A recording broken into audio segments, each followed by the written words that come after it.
ஆவியானவர் எப்போதுமே நம்ம அடக்கிறது இல்லை. நம்முடைய கையில் தேவன் நமக்கு ஞான தீர்க்க தரிசனம் வந்துட்டேன்னு சொன்ன உடனே இஷ்டத்துக்கும் பேசிடக்கூடாது. நம்மை அடக்கி கொள்ளலாம், அதில் ஞானத்தை பயன்படுத்தி கொள்ளலாம். பிசாசு பிடித்த மனுஷன் யாராலும் அடக்க முடியாத ஒரு மனுஷனாக இருக்கிறான். ஆனால் பரிசுத்த ஆவியை பெற்ற மனுஷன், பரிசுத்த ஆவியானவர் அவனுக்கு அடங்கி தான் இருக்கிறார்.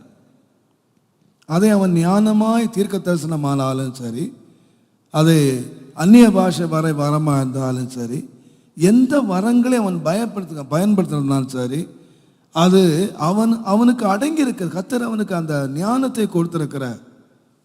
தீர்க்க தரிசனம் சொல்லுகிற வேளையிலே அடங்கிருங்கள் என்று சொல்லுகிறார். நான் 2 பேர் சொல்கிறாங்களா, அடங்கிருங்க, சபையில் அடங்கிருங்க.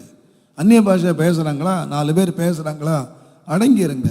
இது எதில் சொல்கிறாருன்னா, சபை கூடி வருகிறதில்லை. அதுக்காக ஒரு கூட்டத்தை நடத்துகிற வேளையில் அது வித்தியாசமான ஒன்று. அப்போ எல்லா இடங்களிலும் அவர் சொல்லுகிற என்று கேட்டீங்கன்னா, அந்த வரங்களை ஞானமாக பயன்படுத்துங்க. கர்த்தர் நம்ம கொடுத்துட்டார்னு சொல்லி, கர்த்தர் நம்மை அபிஷேகித்துட்டார்னு சொல்லி ஒழுங்கீனமாக கிரமம் இல்லாமல் போயிடக்கூடாது. வரங்களை பயன்படுத்துகிறதுலேயும் நம்ம ஞானமாக ஒழுங்காக.